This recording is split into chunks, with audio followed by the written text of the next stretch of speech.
وين اختفى؟ معقول الحكي هذا؟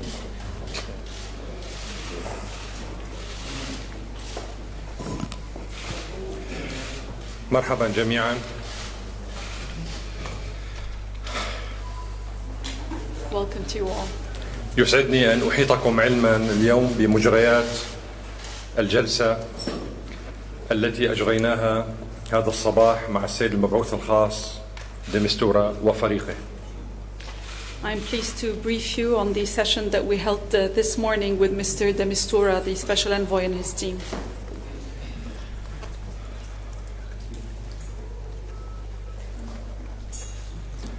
في بداية الجلسة خصصنا وقتا كافيا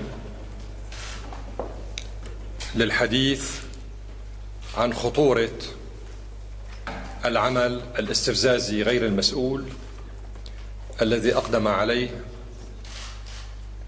رئيس حكومة الاحتلال الإسرائيلي نتنياهو بدعوته الحكومة الإسرائيلية إلى الاجتماع في الجولان السوري المحتل.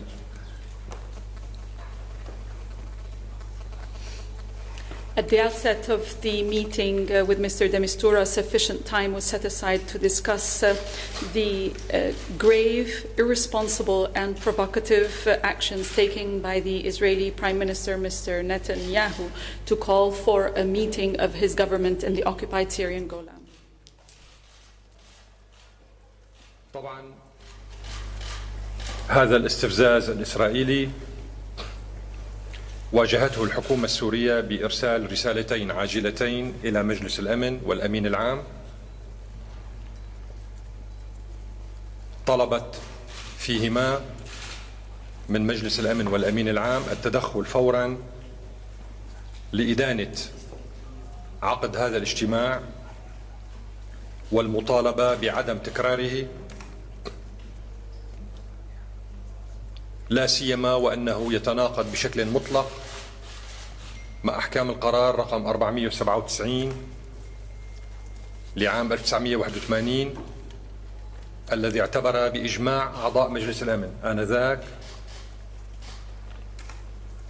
قرار سلطة الاحتلال الإسرائيلية بضم الجولان السوري وفرض قوانينها وسلطتها وإدارتها على الجولان السوري المحتل لاغيا وباطلا وليس له أي فاعلية قانونية على الصعيد الدولي.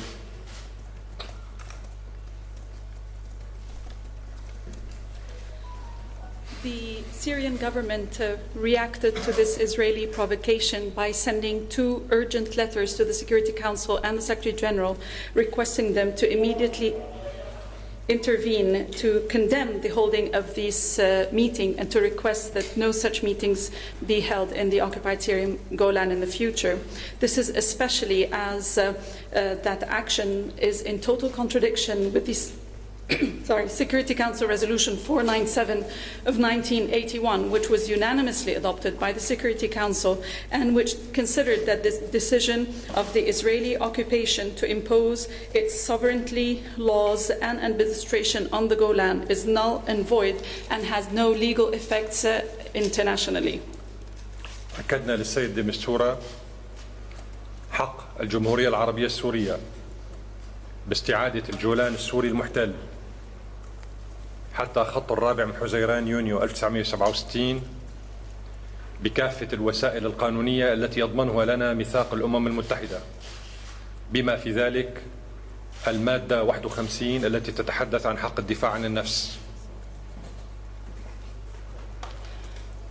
We reaffirmed to Mr. de Mistura Syria's right to recover the occupied Syrian Golan to the lines of the 4th of June of 1967 by all legal means according to the UN Charter, including Article 51 of the Charter on Self-Defense.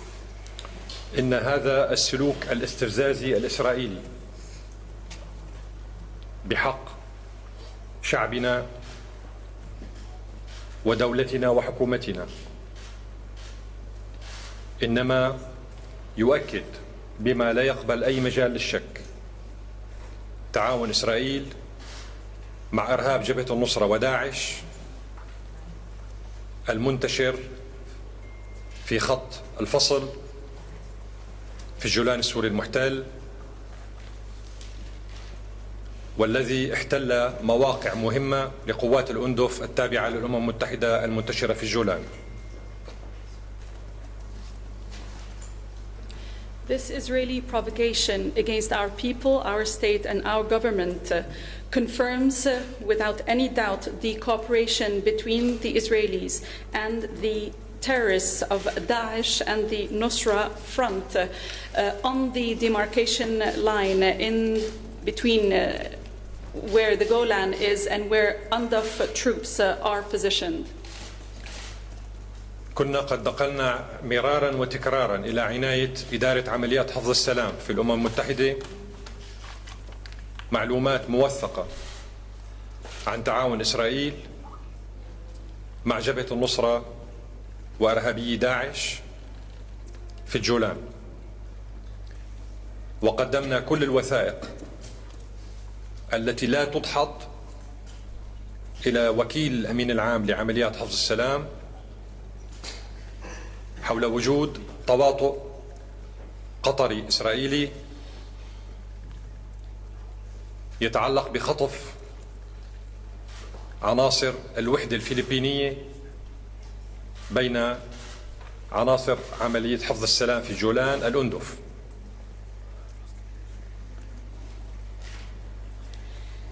We had repeatedly drawn the attention of the Department of Peacekeeping Affairs in the UN with documented information on Israeli cooperation with the terrorists of the Nusra Front and Daesh in the occupied Syrian Golan.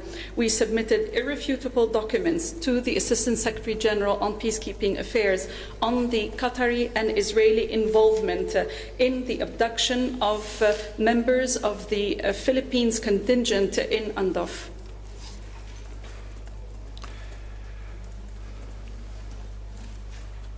المناضل السوري صدقي المقت الذي اعتقلته إسرائيل لمدة 27 عاما، نفس المدة التي اعتقلت فيها سلطات الأبارتايد في جنوب أفريقيا المناضل نيلسون مانديلا. هذا المناضل صدقي المقت أعيد اعتقاله مجددا من قبل سلطات الاحتلال الإسرائيلي لأنه وثق بالصورة والصوت تعاون إسرائيل مع إرهابيي النصرة وداعش في الجولان. The Syrian activist Sudqi al-Maqt was held by Israel for 27 years. That is the same period during which the great South African activist Nelson Mandela was held for fighting apartheid.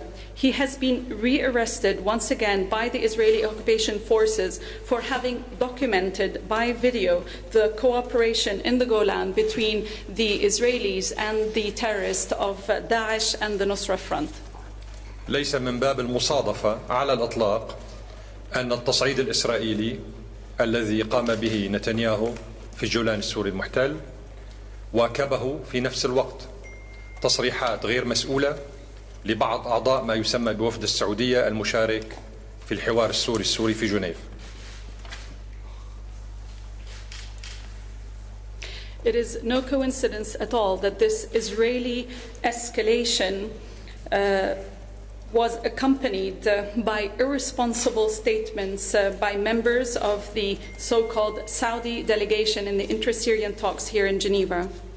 فقد استمعنا إلى تصريحات غير مسؤولة استفزازية من بعض عناصر وأفراد وفد السعودية يدعو إلى مهاجمة الجيش العربي السوري ونقض اتفاق وقف الأعمال القتالية وقصف المدن السورية. We have heard irresponsible and provocative statements by some members of the so-called Saudi delegations calling for attacks on the Syrian Arab army, the revocation of the cessation of hostilities, and the shelling of Syrian towns. كل ذلك جرى بشكل متزامن بما يدعو كل مراقب حصيف إلى الاستنتاج بوجود تعاون وعرى وثيقة بين إسرائيل من جهة وبعض العرب من جهة أخرى للأسف وبعض إرهابيي الداخل في سوريا. The fact that all that happened simultaneously clearly indicates that there are close ties between the Israelis and, I regret to say, some Arabs and some terrorists within Syria. أشدد فقط على نقطة أخيرة في هذا المجال، ألا وهي ما نقل عن لسان أحد أعضاء وفد الرياض وفد السعودية عندما قال بأن ممثلا عن أحرار الشام، هذا التنظيم الإرهابي المرتبط بالقاعدة، موجود في جنيف ويشارك مع مجموعة السعودية في الاجتماعات. One member of the Riyadh or Saudi delegation has reportedly said that an element of the Ahrar al-Sham group, which is linked with the terrorist Nusra Front, is in Geneva participating in that Saudi Riyadh group. حركة أحرار الشام الإرهابية المرتبطة بالقاعدة وجبهة النصرة مفتيها العام سعودي يدعى عبد الله المحيسني، وهو الذي يفتي بقطع الرؤوس وأكل الأكباد والعودة إلى عصر قبائل أكل البشر، آكلي البشر، لحوم البشر.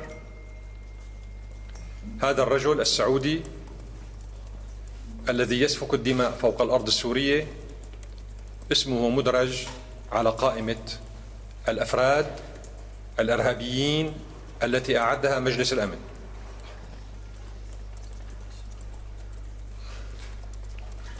The Mufti of the group Ahrar al-Sham, which is a terrorist group linked to the Nusra Front and Al-Qaeda, is a Saudi individual whose name is Abdullah al-Muhaisni. This Mufti has issued fatwas calling for decapitations and for eating livers of people. He is bringing us back to cannibalism. This individual's name is on the list of terrorists adopted by the Security Council. أوضحنا للسيد دي مستورة أن ما تبنيه الأمم المتحدة في نيويورك تخربه الأمم المتحدة في جنيف. We told Mr. de Mistura that what is being achieved in New York is being undone here in Geneva. لأن مجلس الأمن اعتبر أحرار الشام، اعتبر المفتي في حركة أحرار الشام إرهابيا، بينما مجموعة السعودية هنا جلبت معها ممثلا عن هذه الحركة إلى جنيف بقبول من الأمم المتحدة. Because while the Security Council has considered that the Mufti of this group, Ahrar al-Sham, is a terrorist, this group has a representative here in Geneva who is accepted by the United Nations. اليوم عقدنا جولة مفيدة مع السيد المبعوث الخاص دي مستورة وفريقه، تبادلنا خلالها الأفكار حول مجموعة من القضايا الهامة ذات الصلة بالحوار السوري. Today we held a useful session with the Special Envoy Mr. de Mistura and his team. We exchanged ideas on important issues related to the intra-Syrian talks. بعضا من هذه الأفكار كنا في الماضي قد سبق وأن تناولناها، في حين أن البعض الآخر تم التطرق إليه للمرة الأولى. Some of these ideas had already been raised in previous sessions. Some other ideas were raised for the first time in today's session. قدمنا للسيد دي مستورة